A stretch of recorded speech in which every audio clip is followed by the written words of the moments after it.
when they carry him, they keep on telling him, you are a prince. The baby is just 1 day old, but they are telling him, you are a prince. Because those people understand the power of the word. So when the baby is one year old, they sit him in a prince chair. When he becomes 3 years, 4 years, they say, no, you can't do that. You are a king. So the baby keep on going on. I'm a king? Yes, you are a king. You can't talk that way. You are a king. You can't wear this kind of clothes. You are a king. So they train them. They build them up by that mentality. That's why you see, they're doing Olympic in England. The prince don't watch all the games. So any game they watch, people say, no, the prince was watching you. Then the people say, oh, it's an opportunity. I really thank them for it. Prince watching somebody, the boy just watching something. But because of the mentality that boy has been they put in that ball, make him different among the stadium. They have the same 2 eyes, the same 2 legs like you. Change your mentality. Thank you, sir. Take it. Those boys go to war. They are not different. But in their mind, in their inside, they are different. But they have the same 2 eyes. But their eyes is different in the inside. Go beyond what you are saying. Go beyond this thing. You are more than what you are saying. Let your inside begin to speak. Equip your inside with word. The ability to accomplish anything. I see Jesus walking on water. I said, I must walk on water. He said, must. That's how to achieve. I see Jesus healing the sick. I said, I must. Jesus Christ came to this world as a man, not as God. He's able to do those things. I will do it. I will do it. Just a matter of time. I just keep on learning. Keep on devoting my time to it. Jesus said, have you forgot? He said, what I see my Father do, I do likewise. Do you understand that? Do you understand that? He said, what I see my Father do. Now, if you show a baby how to sit down, the baby will be able to sit down. What I see my Father do. So what I see Jesus do, that's what I'm learning every day. Glory be to God. Is somebody getting it? Yes. Listen. You see, most time I see Bible as a technical book. So I apply it. I hope you, the IT people, understand what I'm talking about. Apply it. Apply it.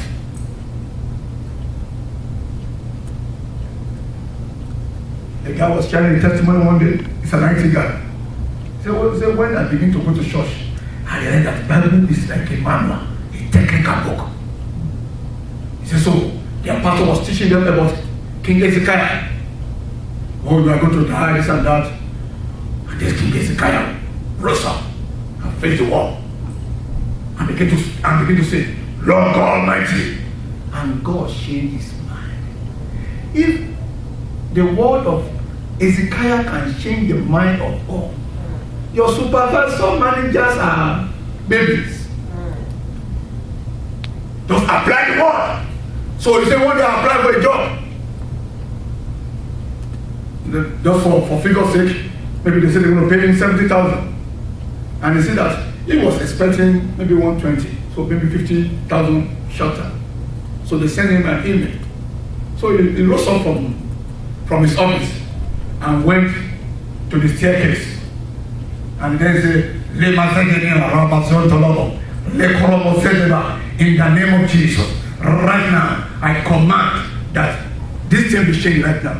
So he speak in tongues for maybe like 20 minutes. He went back to his seat. He said, when I check, not tomorrow, when I check my email, another email has come and the salary has increased. You don't believe in God? If you don't believe God, there's no problem. It's working. It's working. Apply it.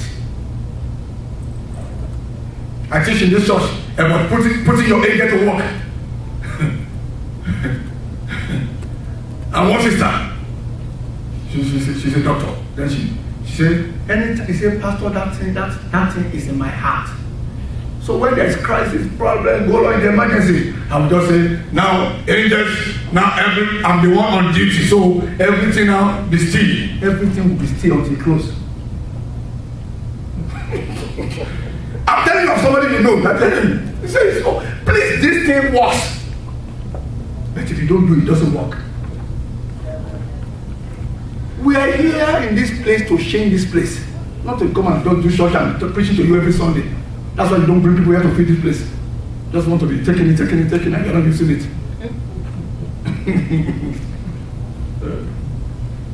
We are here to change the nation. We are here to change the environment. People don't know the truth. He said, you will know the truth, and the truth will set you free. That's all you know.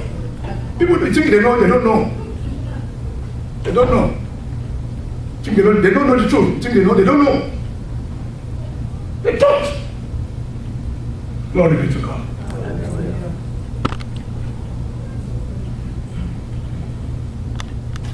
All right. Let me, because of time, let me leave that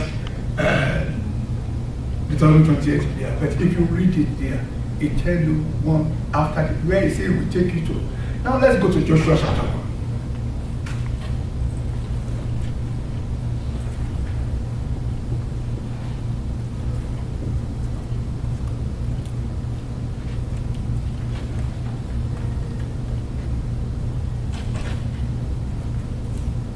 How does this thing work? I've told you, remember I said, Bible is like a technical book, a manual. You must apply it for it to work. Joshua chapter 1, let's read verse 8. This book of the Lord shall not depart from your mouth. Okay, this book of the Lord shall not depart from what? From your mouth. Now, when you say something should not depart, it means it should do what? Stay there. It should remain there. That thing must remain there constantly. This book. So, you know, every time you hear me say, I can't be sick. Have you ever seen it in my mouth? No, it's in my mouth. Even though if I'm sleeping, I know that I can't be sick. It's in my mouth. I'm sleeping with it. So, and I cannot. Not that I will be not sick. I cannot. I can't. Not in this world. It's in my mouth. This book of the Lord, that word must be in your mouth. I am a prosperous pastor. I am a success. I walk in divine health.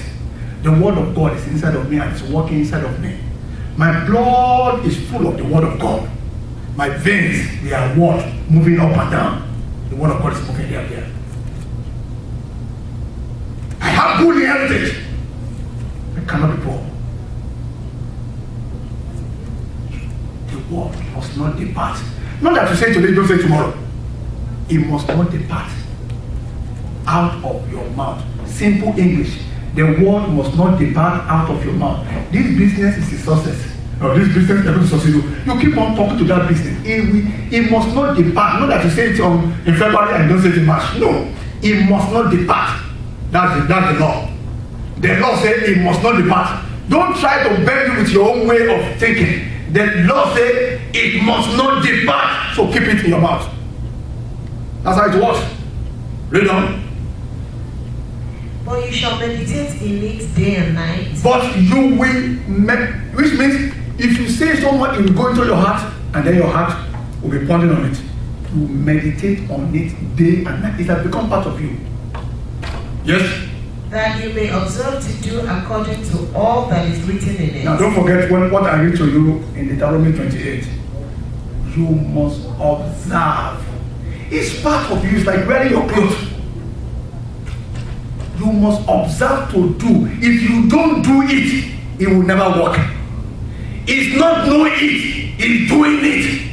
You must observe to do it. So you think, oh, I am a success. But you are going to work, you keep on saying, hey, this guy is going to drive his own plane. No. Let them be mocking you, don't worry. Just let it be in your mouth, keep on saying it. Oh, this man is a father of children. Just keep saying it. You can't just say it for one time and no. It doesn't work that way, it won't work. It's just like the doctor tell you, take medication 3 times a day, and you are taking only once.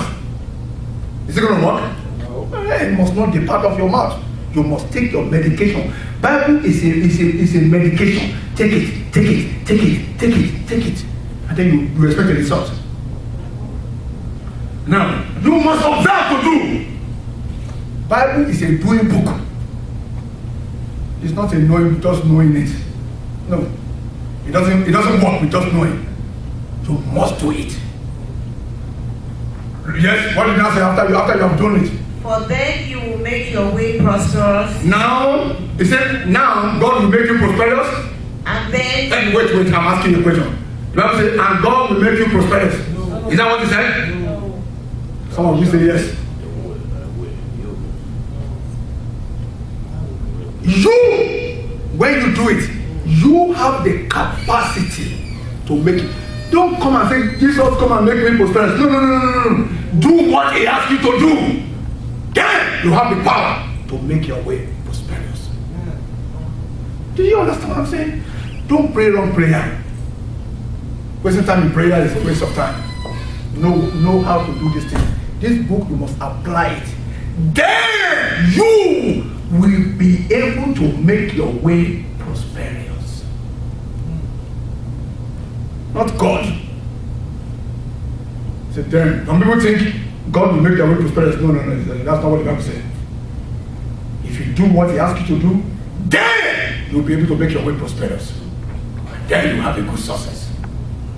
But if you are a Christian, born again, maybe pastor or bishop or minister or deacon or deaconess, if you don't do the Bible, and then you are putting all your blame on God, that's sin. You are committing sin.